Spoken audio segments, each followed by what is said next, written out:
There we go. Welcome to the episode, season 14, Middle Ground with JLE, where we treat you like family. That's the theme song. I finally got it back. Detroit Love off my first album, the JLE Experience. I own the music copyright. Don't mute nothing on Facebook. I don't see nobody on there send me nothing saying they trying to take stuff because that's getting on my nerve. But I digress.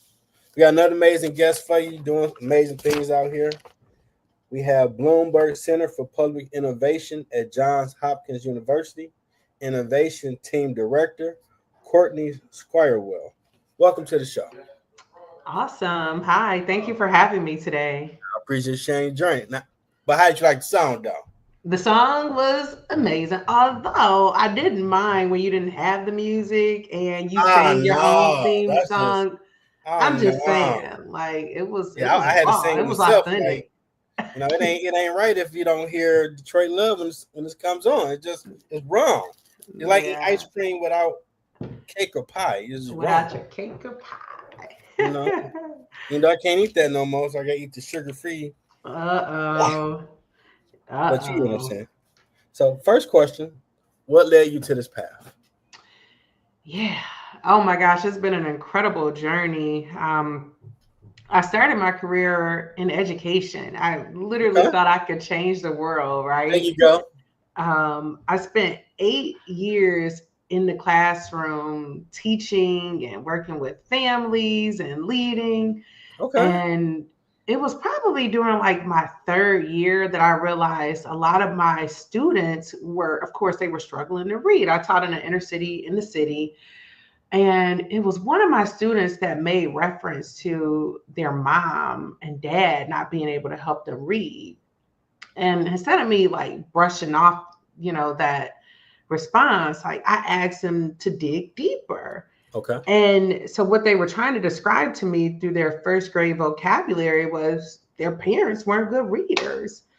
And I really wanted to understand more of that. So I convinced all of the 1st grade teachers and the kindergarten teachers to do this assessment with me. We were a service learning school at the time, so it was totally appropriate, and found out that like over 35% of the parents like admitted to not being fluent readers. And it was at that time that, for one, I thought that I needed to do more than what I could do behind the classroom 4 walls. And then secondly, I learned that there were so many amazing community-based organizations in the city that offered services. And one of those organizations was Sienna Literacy Center. And cold called and told them the dilemma. They were like, oh yeah, we know about this data. I'm like, listen, what can we do to get you working with our families? And they were excited. So we raised some funds through a partnership with Whole Foods. Strangely, the Whole Food giant came through, and we were able to support and fund parents going through that initiative. And fast forward, I taught at another school that had a human-centered design focus. And I learned that what I was applying was a human-centered framework. And I didn't realize it, right? Like you identify a problem based off of data. You survey, you understand the root causes of that. And then you almost like co-create solutions that will then be scalable because you're involving those most impacted to help solve that. So I was excited to learn more. I had the opportunity to go to the D School at Stanford and learn with others that were in this field. And oh my gosh, and then jumped out of education. And then that's when the pure magic happened, because having that background working with children and families like really lit that fire for the organizations that I work with to like really push them to like give more money to support these families and these children. So yes, and that's a snapshot. There's more.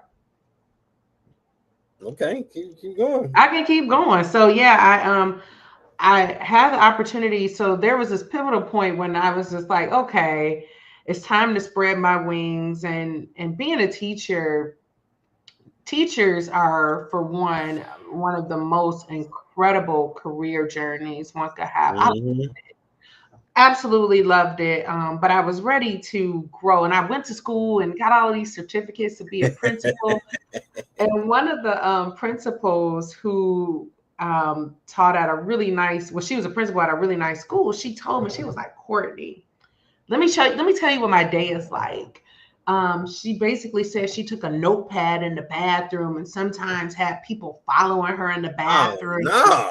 I mean, this is real, right? Like, principals are amazing. They are not paid enough, either are teachers. Nope. And it was then when I was just like, maybe I could take my impact to a different level. So I had the opportunity to work alongside Ford Motor Company Fund at the time is what it was called. Now it's Ford Philanthropy, for philanthropies. And I was, yeah, it was, philanthropic arm of Ford. And they asked me to basically help them with this $5 million investment that they were going to make to jumpstart a wraparound service community center, place-based community center. And I was just like, that sounds like a lot of fun. So literally use that same framework that I mentioned. And it was this neighborhood. I mean, it's very well known. It's in the 205. I'm from the D. I did not grow up on the east side of Detroit, but it doesn't matter. Like, I have family everywhere. But I dove into that work, meeting some of the most influential stakeholders in that neighborhood, alongside with families and children, and just really trying to understand what were their needs and like how could Ford's $5 million investment help this community. There's also, high absenteeism taking place in the city, which is still off the charts. Like, we really need to do something about that. But one day I was sitting there and watching, just observing, because a part of this process, this systems thinking approach is like, there are levels to like understanding, like, and gathering ethnographic research. And some of it is just observation. And one day, it was probably like a Tuesday, I noticed like a ton of kids and families walking by the school. And I'm like, well, why aren't the children in school? And I believe it was, I don't remember who it was. I probably wasn't the principal, but someone said, oh, this is the day that Matrix has their food distribution. And all hands are on deck because some of these families don't have vehicles. And I'm like, wow. So like, I mean, to me, this is like, okay, more data. So it was those kind of stories, those types of observations that really led to some of the recommendations that I was able to deliver to some of those execs there at Ford. I also had the opportunity to work alongside another organization that does human-centered design. And we literally presented our findings, and it was amazing. I had the opportunity to disrupt the normal process where typically the execs kind of select the CBOs that are going to be delivering, where we flip that and we allow the residents, the families, all of those stakeholders to select who was going to deliver services. And it was at that time that the real winners, the real servants, like, they really showed up, because the community could see straight through their presentations and their pitches. And they selected who was going to serve there, what types of engagements they wanted, what was mostly important to them. And honestly, it was mostly safety, which made sense because it was one of the communities that had one of the highest crimes in Detroit.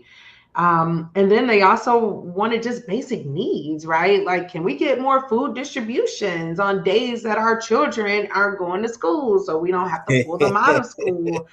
So makes sense. Yeah, so that happened, and we utilized a school, Fisher Magnet Upper Academy, which had a decrease in attendance, so it was a perfect location. That space is still going on right now. Okay. And it's still thriving based off of the conversations that I had with the director over there. And I had the opportunity to do so many amazing programs to impact families and impact children. Mm-hmm. And then I came to this pivotal point where I had the opportunity. I was recruited over to go to Boys and Girls Clubs. And I thought about it. And again, it was another opportunity to use the same approach for this legacy organization that has been in the city of Detroit for over 90 years. It may be 100 at this point. I don't know exactly what their yeah, there's my time dope is. dealer with them cookies. Some girls. Oh, yeah. Oh, the boys. Oh, okay. The Boys and Girls Clubs. So, so yeah, I went over there, used a similar process.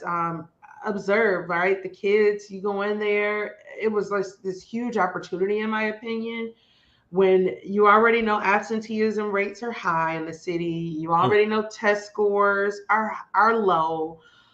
So use that to really figure out what it was the kids liked and pair it with the career opportunity. And one of the biggest attractions was the gaming at the time.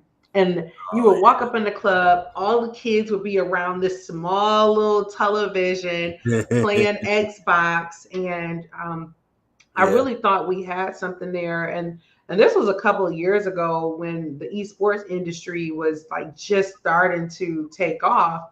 And I pitched it to my boss at the time, who, he was like, I don't know. And I'm like, listen, we can pair computer science, we can do engineering, we can do coding, we can put all of these sorts of interactive, fun engagements, and we can let the kids compete. And they can monetize, right, through streaming and all these other ways that gamers make money. And they make money. It's a real industry. And the Red Wings Foundation was all over it. But then it gave me another job because I really didn't know about the esports industry. I just pretended that it was. I knew it was a good idea, but so then I had to hit the ground running in terms of like researching how to build that out, like what kind of support we needed from a streaming and an internet capability. And it was a full workload in terms of like really learning the ins and outs and the capabilities that this room and the possibilities could have for kids and the community to honestly just be entrepreneurs while having fun. And we did just that. Got funding and built out the first esports lab in the club, and it was fully funded and functional. And a lot of those ideas that I took over there, even creating this way for kids to kind of like vote for some of the program partners that they wanted. I called it demo day and literally gave them a test of, or a taste, a snippet of what they could experience. And they fell for it, and they were excited, and our participation and attendance increased, and it was magical. So it's been a really fun journey. So that was birth innovation for you then. Innovation, right? And the key is all you have to do is listen. And like if you listen and you build it, they will come and it will sustain itself. Okay. And you can get funding because funders love to hear stories when there's like a co-creation process taking place to create something. Okay. So what is an innovation team director? Yes. So I have the amazing opportunity to be one of 25 other innovation directors, and it's based off of $200 million investment. Yes, $200 million investment made by Bloomberg Philanthropies, and really it's to any city could apply for this funding, and the funding is really in the form of capacity and innovation. And if you were granted this opportunity, you get a full-blown innovation team, and I lead that innovation team. And honestly, the work is all around whatever the mayor is seeking to change and fix and implement, and based off of that, there's a director, which I serve. There's a civic designer that helps bring all of the data that's coming from the communities to fruition through prototypes. And then there's a data analytics manager that handles all of the data sets to make sure that it's a need, it's a gap, and all of our ethnographic research also matches up with that. And we literally go in there, we collect data, we provide recommendations and solutions that are co-created. And then our goal is to really implement with sustained efforts. So it's been fun. Most of the work right now is around energy efficiency and helping families that spend 6% or more on their utilities to either weatherize their homes, but really just, and it's not even that, like right now we're in the research phase to understand like some of the barriers in terms of like why. And also our research is taking a bit of a turn because we're including some of those health disparities within that space too, because a lot of families deal with asthma. One second. So it's 8:00 on a Friday. That's my 3-year-old. Hey, we love the kids. Yeah, so we are in the middle of the research phase. So it's fun. Focus groups, observations, and also peer reviews from other cities that have similar demographics to the one that we're seeking to assist with. Okay. What has been your experience at Johns Hopkins University so far? It's been wonderful. I mean, it's really, the cool thing is there is a lot of technical support that comes along with the work, and then every company that you work for that has either a systems thinking or a human-centered approach, there's a different framework that they follow. So it's been good. Really, the frameworks are super similar. Just a matter of like really understanding the community and their needs as it relates to this problem. Okay. Yes. Pretty awesome. So, yes. What does social impact designer mean? That's a cool term. Yeah, it means just that, solving for some of the most pressing challenges that our communities are facing. And for me, what that means is I've had the opportunity to touch areas such as education, families, climate, and workforce, and using social determinants of health along with understanding a community to then co-create some of the solutions. And the solutions need to be sustainable, which most of the time it hasn't been. I would say it's been a real smooth ride just because of the process. And I found that in this work that it's the stories that sell, and sharing those stories through either your stakeholder groups, through policymakers, it really just grasps those hearts when they hear some of those quotes. Because this journey had to be totally transparent. When I first saw it, I'm thinking, what that got to do with social media?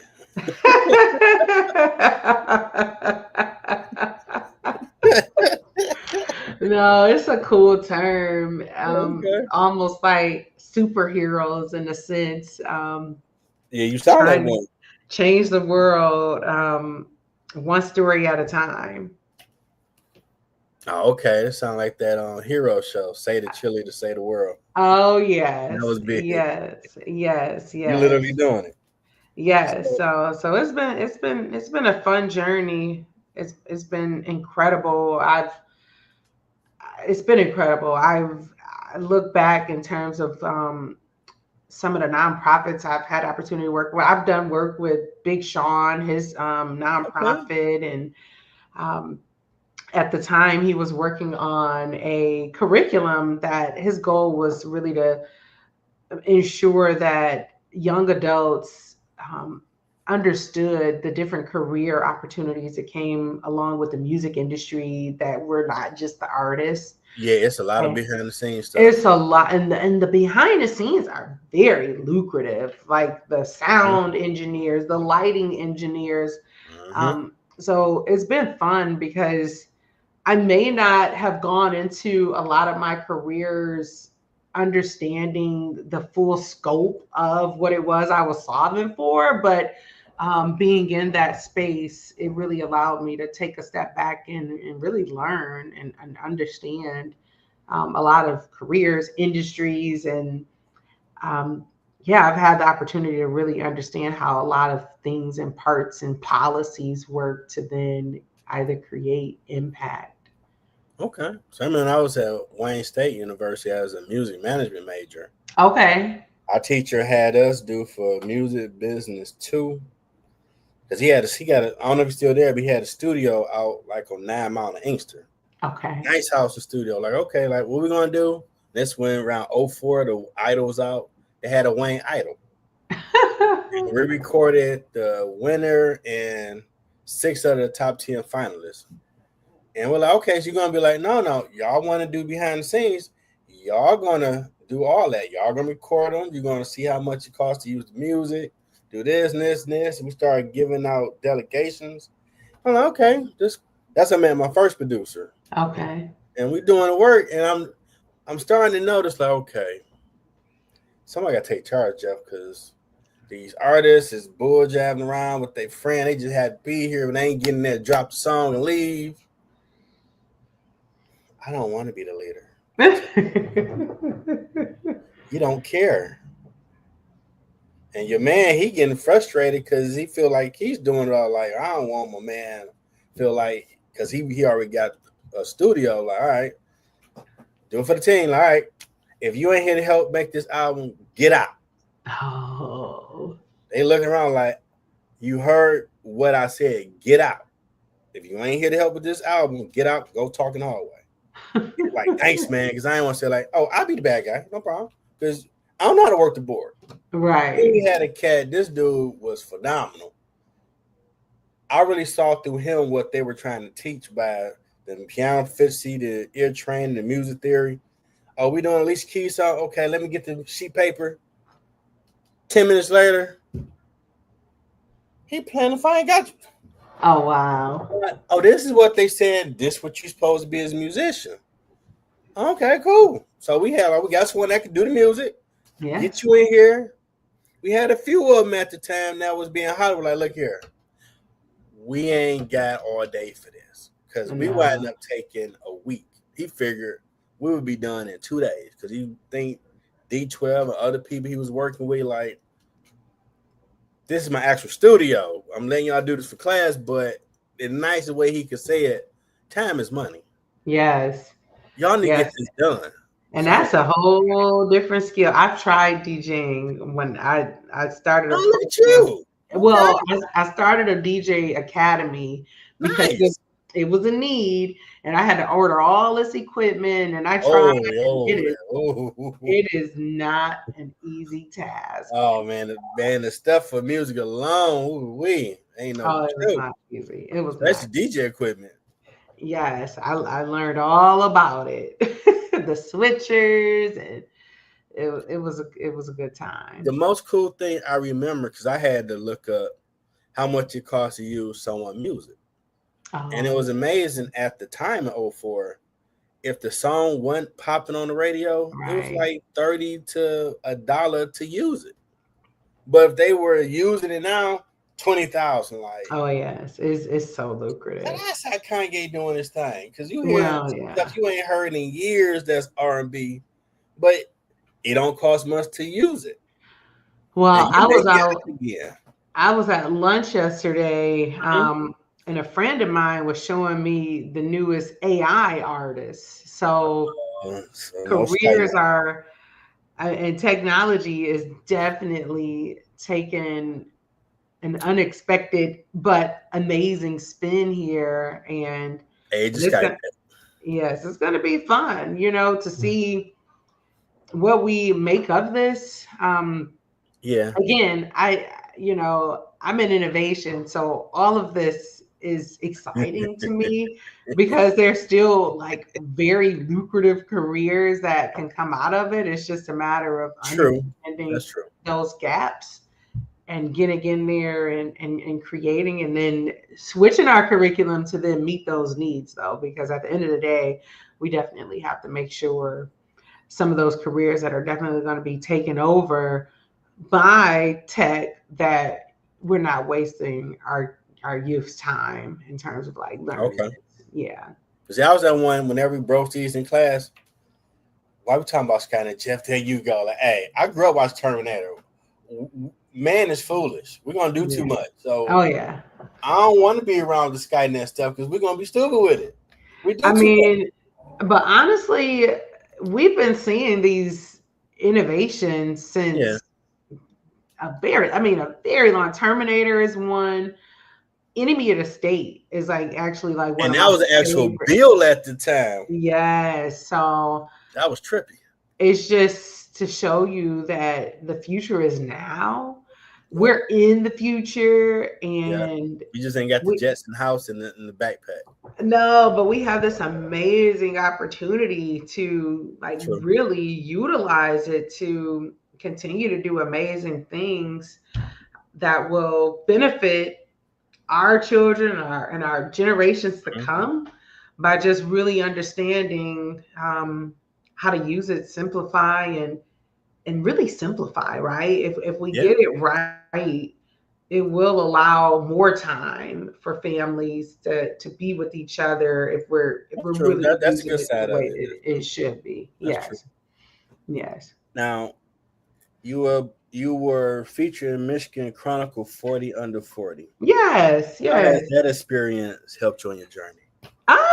So I have to say I was slighted because the year that no, not in a bad way. Love Hiram and the work that he's doing. But I won during COVID. So I missed the full experience of walking the stage. And so I watched it virtually. But it was cool. I honestly think that alongside with Leadership Detroit have been two amazing opportunities. Leadership Detroit and all of what it exposed all of the leaders to. I think the coolest thing that came out of that was just this network of people that I'm still connected to, and we meet up still and connect on social. I see them all around. Nice. At different engagements, and those have been two incredible opportunities. You ever thought about writing a book? I have. And if I, or when I do, I should say when I do, I think it's going to almost be a guide to, I have a lot of educators wanted to know how, like, Cortnie, how did you, and I'm not condoning folks to go jumping out of education, because I said it before, I think it's incredibly one of the best careers and the most impactful careers that one can have. However, I do believe that some of those educators can create bigger impact outside of the classroom. So if I did write that, it wouldn't be to encourage folks to leave necessarily, but more so just to kind of share my journey. And and I think the one thing that I would tell educators, and this is what I share all the time, is you find your thing, whatever it is that you're excelling at while you're in the classroom can be that one characteristic or quality about yourself that industries are looking for, because teachers do it all, from writing reports to diagnostics to iterating on the fly, and understanding data and applying that data to new systems. And if I did write a book, it would probably be about that and that journey. That's dope. Yes. Well, reach the point. You promote, market, whatever you have coming up. The floor is yours. The floor is mine. Oh, what do I don't have anything to market other than I'm just excited that I had the opportunity to be featured today. It's an incredible platform. And the thing that I will say to all of those that have the opportunity to view this today is check out some of the other episodes as well. And it's just been great being able to share who I am, what I'm working on. I'm very easily accessible. If anyone is interested in reaching out and learning more, you could just find me on LinkedIn. It's probably the best place to catch me. And I do check my direct messages often. Because those direct messages have been so good to me. I've had one-on-ones with some of the most amazing people, and it's through LinkedIn. So you can find me on LinkedIn, Cortnie Squirewell. And yes, thank you. Okay. When you started your journey to becoming someone awesome, did you ever think you would be doing this? Oh gosh, no. Never. But I'll tell you this. I did know that when I graduated from Eastern in education, that I did not see myself being stuck in it. And then not to say stuck, but like I love people. I love getting out into the world. So I did know that I wanted to be out and interacting and meeting people and making these really unique connections. So, but never, no, because my mom was like, you go to school, you get a sustainable career, you stay in that career, and you retire from that career like I did. And I think that's kind of like the advice that we get from our baby boomer parents. And it's up to you if you're going to listen. I listened to my mom to an extent. But the one thing that I did listen is I make sure that my certificates are up to date, and I am still heavily involved in education because I have the opportunity of serving on a school board. So that is my way of making sure that I'm still in the loop, is giving back in that capacity. Yeah, I stopped doing music. I was corporate. I'm getting my business degree, get a job, making some money, and I'm be getting it. And then COVID. Good old COVID. I watch sports shows, political shows. I got something to say. That's when I first started out the trunk with my phone and putting on YouTube. Oh, that's so funny. Finishing my degree. Finishing those degrees. Didn't have my party because they're like, we're going to party just a little. I'm getting my Dom Perignon, get some Gatorade and water. We're going to get it. COVID, I can't go. Shout out to Wayne, because they did graduate as 22, but it wasn't the same. No. It wasn't the same. But doing this, yeah, I ain't think I'd be having this be the purpose, help you find a purpose. Like, no, this is incredible. I think it's an amazing platform, and I think like if I had to give advice, is for one, I can't pretend that I came up with this, but Minda Harts wrote this book called oh my gosh, what is the name of the book? The Memo. I should know the title, The Memo. And in the memo, there are some really good strategies she gives in terms of making sure that you're aligned to your purpose and skilling up if you feel that you need to skill up. I won't take it lightly. I've have so many amazing mentors that I can call on at any given time. I participated in cohorts on Saturdays, leadership groups for women and Leadership Detroit. I had a baby, and 3 days after giving birth, I was at a retreat for a leadership group because it was just, I know my husband was like, what are we doing? But I'm like, it's going to pay off. So my advice is if you do have a dream, just continue to go after it. Don't be discouraged. I mean, I think Edison, I don't know how many times it took him to get the light bulb to work, but it was a lot. So if it is something, if it's something you're interested in, immerse yourself in that, study, find people that are aligned with that, and just continue to grow yourself and surround yourself by individuals that are determined to reach their goals. I think is the biggest key. Now, what has been your biggest challenge in your journey? Oh gosh. It's a really good question. I think, I'll be very vulnerable here.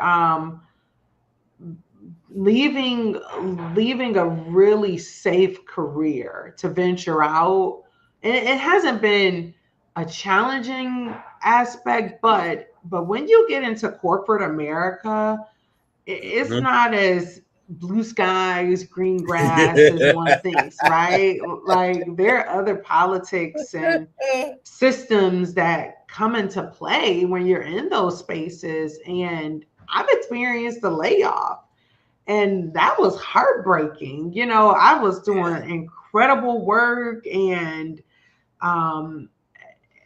creating this great brand for this amazing company, which I still love. I got over the heartbreak. It took a while, I'll be honest. I've been there, being laid off, and that shock of it. Yeah, so I think that's it. That's probably been the biggest challenge, but I'll say that, that's something that may not come with a safe career, like education. Educators don't typically get laid off, but thankfully, I have an amazing husband who was able to sustain the family. And I also had a rainy day fund, because the cool thing about being in corporate is you get these amazing bonuses, and I did not go buy. Yeah, but I did the responsible thing. It wasn't buying like some really cool bag. I just for some reason I said, no, you should just keep it right here, and because of that I'm grateful. But it was uncomfortable, looking for work when you needed to bring in extra funding. So I think that if I had to say, you grew up on DuckTales over there. DuckTales, woo. Financial teaching. Yes, that, and if you listen to all the others incredible leaders that are on Instagram, they talk about just making sure you're being smart. But if that's probably one of the biggest challenges. Yeah. Now, in your words, what has been your impact in the community? Ooh, that's a great question. I think, it's seeing the fruits of my labors, right? When I go to the east side and see the Ford Resource and Engagement Center, I'm like, I designed that room, like that artwork I helped the designer create, and I helped bring some of these nonprofits up by allowing them to have space. I actually gave a lot of nonprofits an opportunity to come try out and test their programs with some of my youth. Code 313 is a great example. Bartell was really new and he needed a space. And I said, I love what you're doing, and I'm going to trust that you will be able to deliver. And now Bartell and Code 313 is doing amazing work. Also seeing where Boys and Girls Clubs has come. They just opened, I believe, their third esports lab, and they're still doing demo days, and a lot of the programs that I, had the opportunity to create are still living on, and the youth are still experiencing that. And I guess another cool one is the train station. I was at Ford at the time when they acquired the space, and I had this amazing opportunity to build out an engagement that brought together over 200 millennials to create ideas around how the space can be used. So when I walk into the train station, I remember going in there with a hard hat, and I remember planning the first Halloween party and being in there with over 200 millennials on these huge poster boards that I worked with Elevate to create. And they were brainstorming, and some of those ideas live on, right? They're youth servant agencies in the train station. Their co-working spaces right next to it. Like, it's really doing what a lot of the ideas had vision for that space. So I think those are some really cool things to be proud of. Absolutely, because you've done a lot, and I wanted to. Cause I'm like, okay, I want to be just naming like 1,000 questions of all this made stuff you did. Try to find a way to let it organically be spoken about, because your LinkedIn is impressive. Thank you so much. I'm like, okay, she's shining. Thank you. Yes, Need yes. some shades on when I'm looking at this thing. Oh, you're so funny. Now, if anybody didn't hear you earlier, what made you comfortable for that Yoda game? What advice do you have someone trying to find their purpose? Yeah, I think figure out what it is that you're good at naturally, that you don't feel like you're working, and go for it. Take small steps, vision board it out if you have to, write goals. And eventually those goals will come to fruition as long as you're doing it authentically and have a purpose. And I think the biggest thing is, really being intentional about the impact, and making sure that you're taking small steps every day to get there, no matter what those steps are. If it's maybe making contact with someone who has a career that's similar to the one that you aspire, either reading or reaching out to that person. I mean, there's so many ways to almost follow the journey of someone. I don't want to use the word stalk because it sounds bad, but but essentially, social media has given us an opportunity through some of the platforms. Yeah, seriously, to get a front row seat. And I think the final piece to that is be different.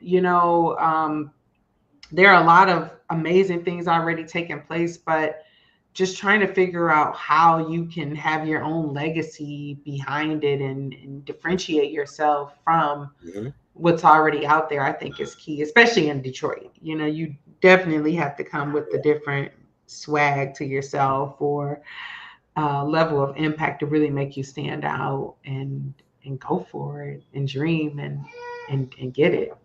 That's true. This your first podcast? It is not. I've done another one, but it's a totally different topic. I've not done one that's about you. Yeah.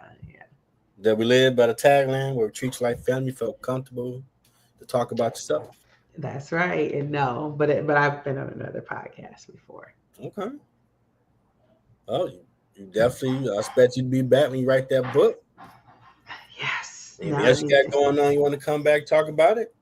No, I think that's about it. That is it. I don't have anything to really put out there other than, if you do want to connect, easily accessible, reach out. And when I get that book, the draft, and we're about to go to print, I'll have to come back on and share what's going on within that space. It's a unique journey to write a book.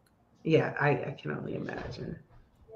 Mm-hmm. I can Then only you imagine. reflect on the whole thought process of what you were writing, and after it's done, like, wow, you put that down on paper. Put it down on paper and make it make sense. Can't take it back.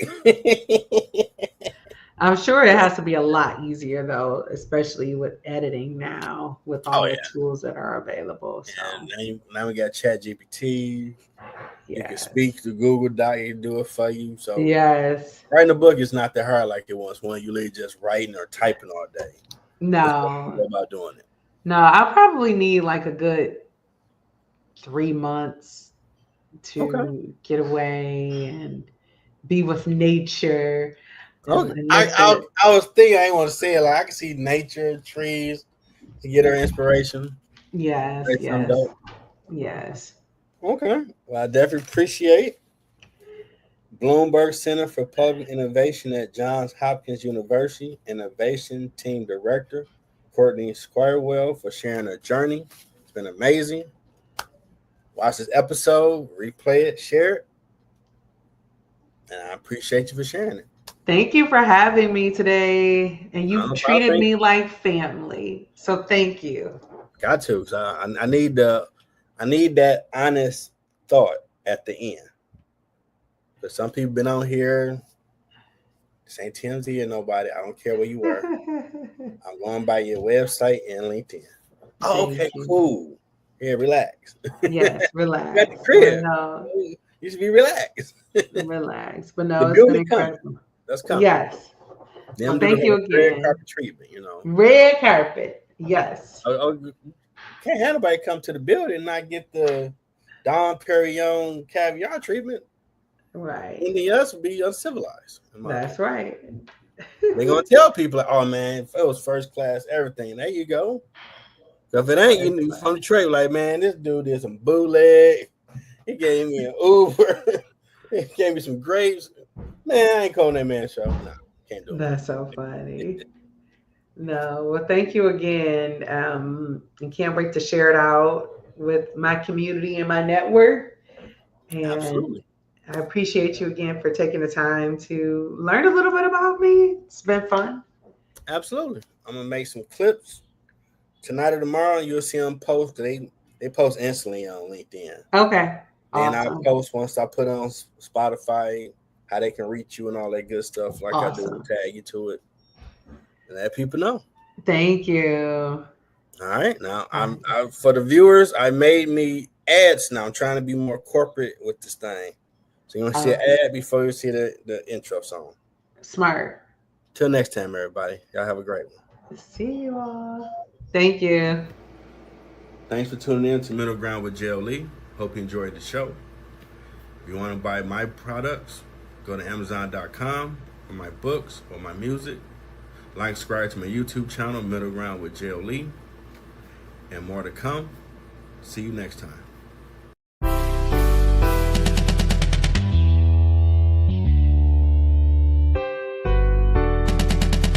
Detroit, welcome to the D, baby.